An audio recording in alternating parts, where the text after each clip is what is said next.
Buongiorno e ben ritrovati con l'informazione flash di New Sicilia. I principali titoli della mattina: avrebbero torturato diversi detenuti nel carcere di Trapani. Queste le accuse nei confronti di 25 poliziotti penitenziari accusati a vario titolo in concorso di tortura, abuso d'autorità e falso ideologico. 11 sono stati arrestati, gli altri 14 sospesi dal servizio.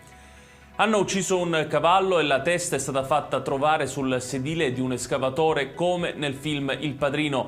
Questa è la terribile scena che si è presentata ad un imprenditore edile di Altofonte nella sua casa di Poggio San Francesco nel Palermitano. La vittima ha presentato denuncia ai carabinieri di Monreale che indagano sull'atto intimidatorio di chiaro stile mafioso. Sono state definite anomale dagli inquirenti le modalità del presunto suicidio di Larima Rannaloro, la quindicenne trovata senza vita alcune settimane fa a Piazza Armerina nell'Ennese.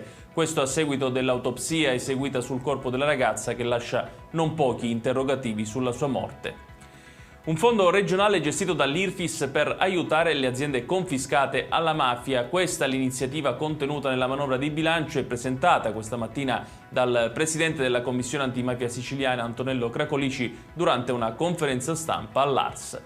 Infine, tragico incidente sul lavoro ieri ad Aci Platani, frazione di Acireale nel Catanese. Un operaio di 41 anni, originario di Mazzara del Vallo, è deceduto dopo essere caduto da un muretto che delimita il torrente Lavinaio Platani mentre si trovava in un cantiere all'interno di un casolare.